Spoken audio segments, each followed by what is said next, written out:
Good evening and welcome to Newsmaker Live. Thank you very much for being in our company. This evening we talk environmental health. I know that last week especially, those of you who listened to the news or heard the sidebars for the past week were quite aware of discoveries made in certain food items, and that was a major talking point. Here to talk about these issues and many more related to environmental health are Parker Ragnanan. He is the Senior Environmental Health Officer in the Ministry of Health, and Reynold Hewitt, who is the Project Manager, Program Manager of the Vector Control Unit in the Ministry of Health. Welcome, gentlemen, to Newsmaker Live. Thank you very much for agreeing to be here. Thank you very much, Clinton. You have been in the hot seat for the past week, or last 2 weeks especially. But before we get into any of that, just tell us what exactly is your role in the Ministry of Health as the Senior Environmental Health Officer, and you, Reynold, as the Program Manager for the Vector Control Unit. Well, the Vector Control Unit has responsibility for monitoring the vector control activities within St. Lucia. When I say vector, I'm talking about those pests and insects that may transmit disease, as the case may be. We look at rodents, we look at mosquitoes, look at the flies, the bed bugs, those things that can really impact on our health, so to speak, or contaminate our food in this case. Yeah. Well, the Environmental Health Department is a core program activity of the Ministry of Health. But within the environmental health program, there are a number of sub-programs. So you have food safety, you have vector control, you have water and wastewater management, you have occupational health and safety, you have general community health and mobilization. And these form core program areas of the Environmental Health Department. I've had a responsibility in the recent past to manage the food safety program, and also a newer program that have come on stream since Cricket World Cup, and that is the Port Health Surveillance Program, where we have instituted measures at the points of entry to safeguarding our nationals and visitors as well to St. Lucia against the entry of infectious diseases. So these core programs really form the heart of environmental health presently in St. Lucia. Now, I mean, I am imagining this is a mammoth task that you have to take on. You talk about water and wastewater, you talk about food and other aspects. How many officers do we have assigned to oversee those aspects of our health? Currently in the department, there is a staff complement of approximately 80 persons. The majority of these persons are on-the-field persons, primarily within the vector control program. And this program is not just a program that is localized to the north of the island, but it is an island-wide program. So you have officers in the south as well engaged in that program. But our staff complement is about 80 persons in total at this point in time. Now, the Vector Control Unit, you deal with rodents, you deal with pests, you deal with bugs and all sorts of mosquitoes. How is that working out when you have so many animals, creatures, vectors to deal with?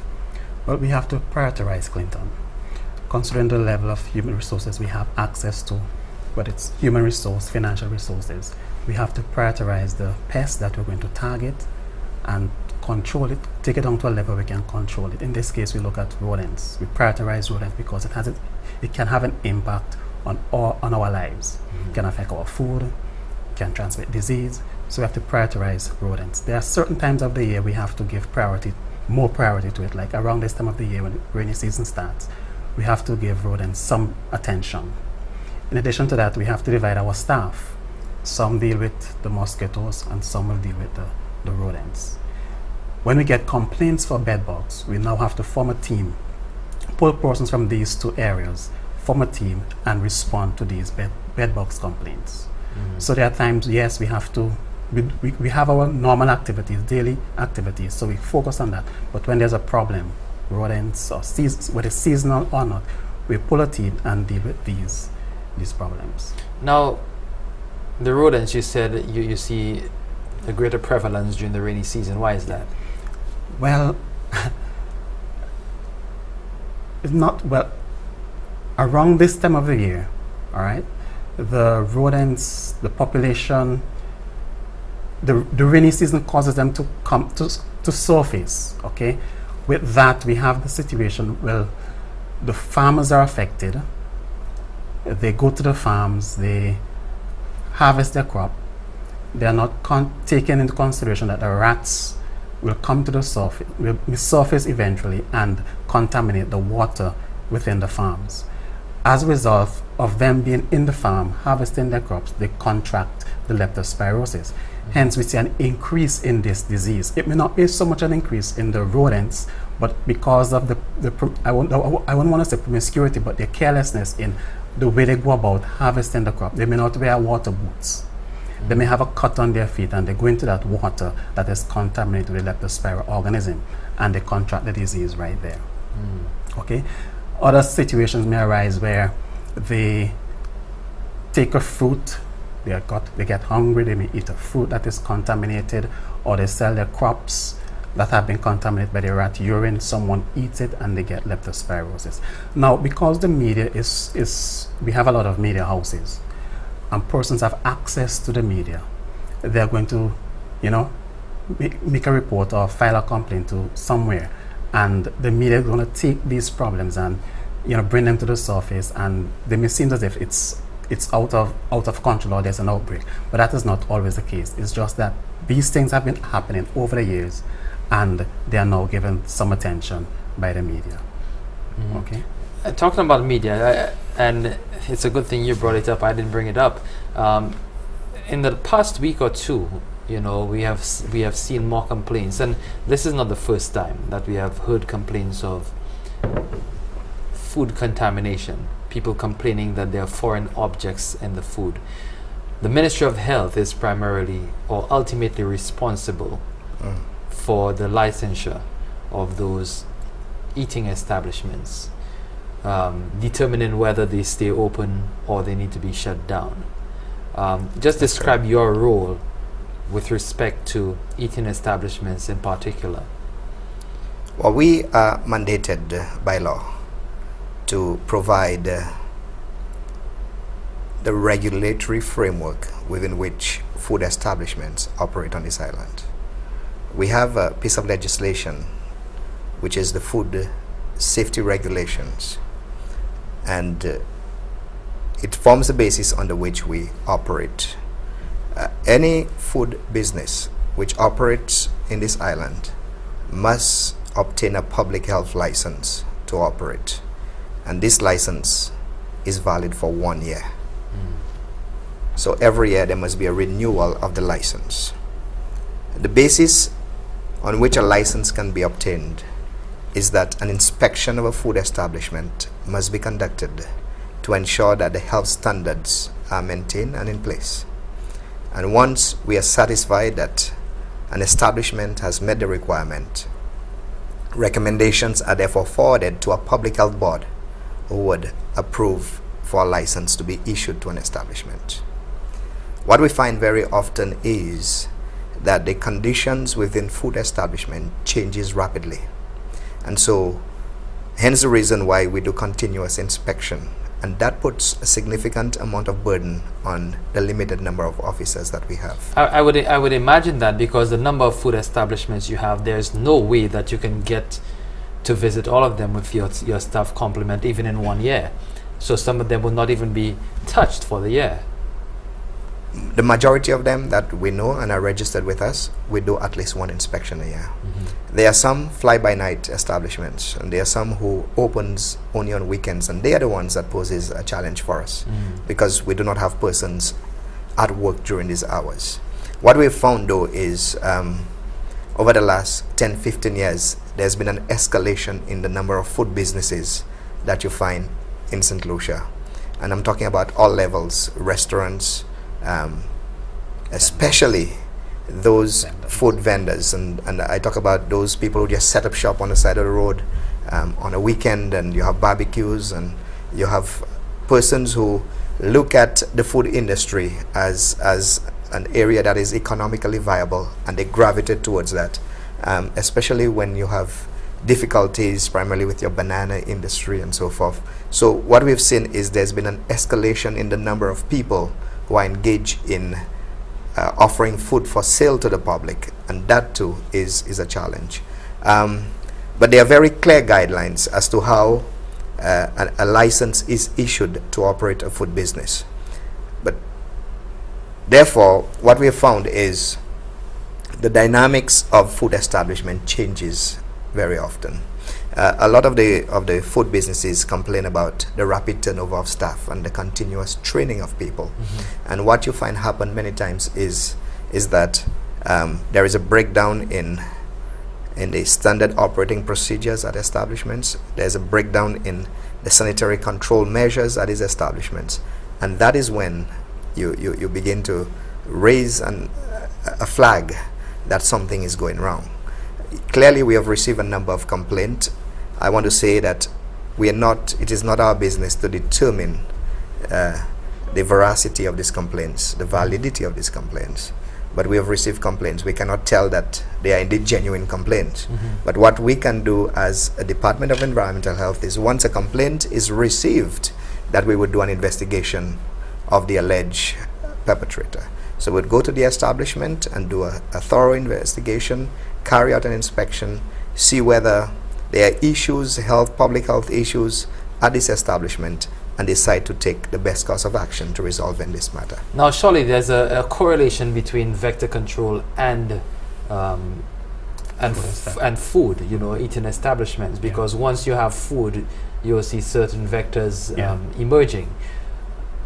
What part does the unit have to play? Do you actively pursue businesses, food establishments in particular, that might attract certain vectors, including rodents? Yes, Clinton, you're correct. And the vector control unit work in collaboration with the food unit. At times we will go out with them and do inspection with the inspectors. And if there's a problem with rodents, we will speak to the manager or the proprietor concerning the problem, advise them what they need to do to have the rodents under control. Many times it's sanitation. They take the food scraps, they throw it out in the drain, there's water available, and there's other garbage lying next to the food establishment. Those three things encourage rodents. So we say to the manager, take care of those three things to get rid of the rodents.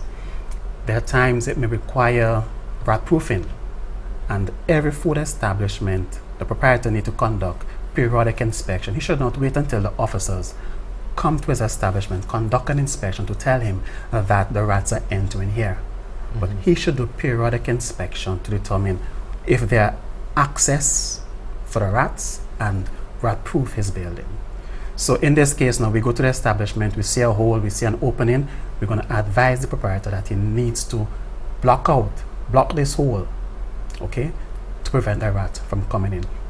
And all that is in addition to removing the water, the shelter, and the food. If the population is such where it is high, we need to get the population down to a controllable level. So we may recommend to him that he use some rodenticide to reduce the population of the rodents within the establishment. Now, I remember some years ago, some rodenticide, as you call it, and I'm sure that's the right term for it. I'm learning something new every day. Was used in the city of Castries because Castries was a sea of rats, rodents. Everywhere you turned, you'd see rats. and then after a while, you know, you saw that there was a diminishing in the numbers. That has since changed, but then a certain chemical, you know, was used at that point to get rid of them. What became of that program, and why is it not in effect, if it's not anymore? Well, that was a project that was implemented in 2004, specifically for the city of Castries. The product you're talking about, I cannot recall the name, but it was very effective. I don't think you'll find it around today because it had an impact on non-target pests, dogs, cats, pigeons. Well, yes, the program ended, and perhaps you're seeing a resurgence of the rats.